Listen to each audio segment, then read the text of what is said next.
Woohoo!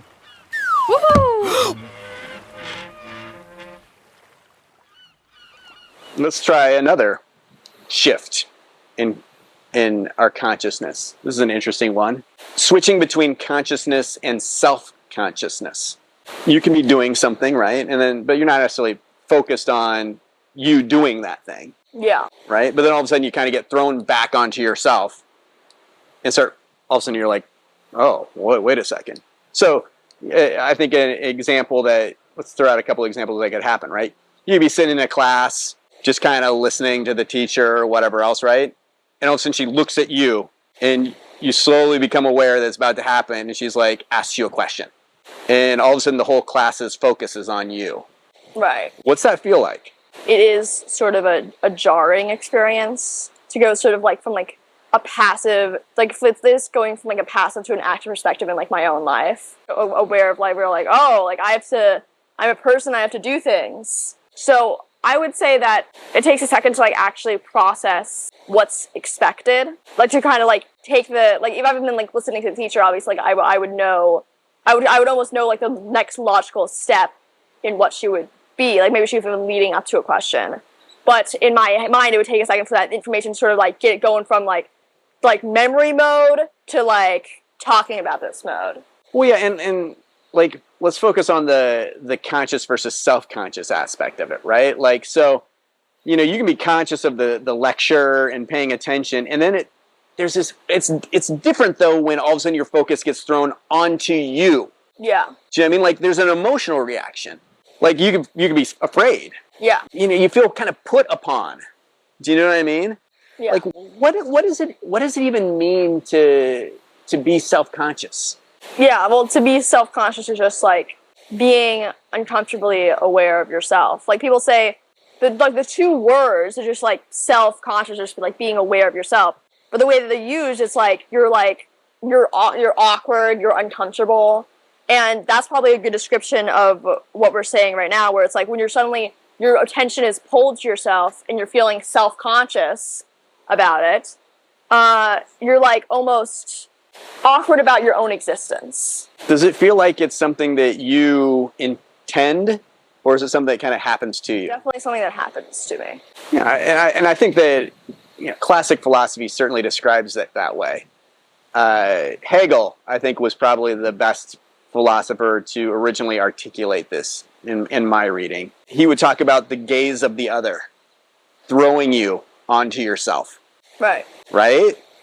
Like it just happened. It's kind of a weird feeling. And it definitely fact that he talks about thrown onto that, it's like another example of going from a conscious to a self-conscious state. You're playing the guitar on the stage, and all of a sudden you like make a terrible mistake. Something embarrassing happens.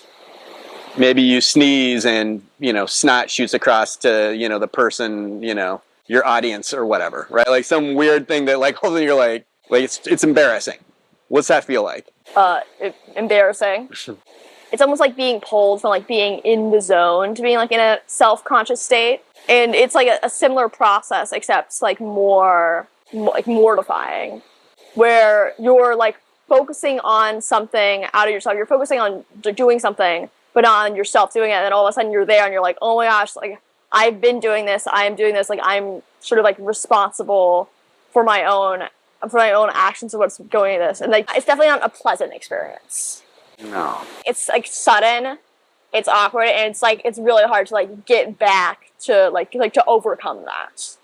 Well, and so, but what makes this different between switching between, being in the zone and, getting interrupted or something? Do you know what I mean? Like that doesn't seem like a particularly panic-inducing, like mortifying, consciousness reeling experience. But when it's you, when it gets thrown back onto you, it feels different. Yeah. Why? What is that? When you're in the zone and someone pulls you out of it, they're sort of pulling you out of it for like a purpose generally. Like it's like sort of like you're like almost like transferring between tasks. But when you're just doing something and then all of a sudden like the focus is on just you for like making a mistake or doing something wrong, it's not like there's any sort of like logical next step to that even. You're sort of just like you're there and you can try to go back into it, but when everyone's eyes are on you and not like to achieve something, but just sort of like to stare at you, and like every second that progresses is like another second where you're furthering the mistake. And just kind of get at this difference a little bit, let's talk about another kind of conscious to self-conscious state. Like, let's just, and this is one I hate, is you're just wandering around the house, just doing your thing, and you stub your toe. Pain. How's that feel? Well, the pain sort of like, it's really like a physical example. It's like instantly like jolts you, like your attention back to yourself, but like to your toe, you know, like to the part of that's feeling pain. And you're almost like processing like what your actions were to lead up to this. Being like, did I really just like step like that? Am I really that bad at walking? You know? Yeah. Anger sometimes. Yeah, anger. But like at yourself, and like mostly at like the wall. Yeah, and exactly. So you're like, when you're like self-conscious, and especially like if you were like in front of someone, honestly, you might get like sort of embarrassed about it. But when you're alone, I feel like it's a better example of like this sort of self-consciousness, because you're like focused completely on yourself and like your toe and what you just did, and you're like, okay, I just did that. I think what we're seeing here, we use self-consciousness in a couple of ways, right? Like stubbing your toe, like if you're alone and you do that, you're kind of mad at yourself maybe, you're mad at the wall or whatever stubbed your toe, but you're not like mortified. No. Right?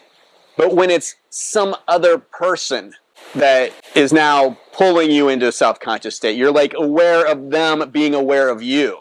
Right. Like what is that subtle difference? Is this because it's you and it's not like because you can feel the eyes of other people on you versus just like the eyes of yourself, where you know that like when you're alone, you can do a lot of things and it will have like basically no impact unless you like break something.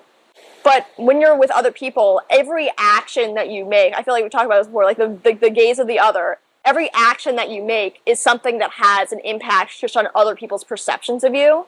So you're automatically sort of aware of what people are going to do with the information they have. So when it's something like embarrassing, or like when you made a mistake, or it's like something like you're constantly getting called to like direct attention, then you're like very aware of that, like whatever you do next, or maybe whatever you just did, is going to have potentially long-lasting consequences, instead of just like stubbing your toe being something you can just like brush off. Like if you stubbed your toe and then you like broke your toe because of it, then you'd probably feel a little bit worse about the whole experience. Talk about an AI being self-conscious. Could it have an algorithm, a self-reflective algorithm, where it's kind of, you know, like, does it care what other AIs think about it or humans think about it? You know what I mean? Like, I can see an AI having a semi-similar like function, where it would be like, but taking in, if it was advanced enough, taking in other judgments to like improve itself.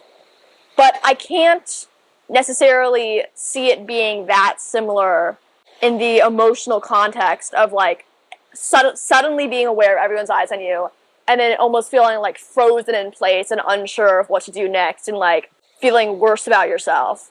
Because for an AI, there might be like a function or like a purpose for it, of like self-improvements, like taking in others like reviews and so, like self-improving.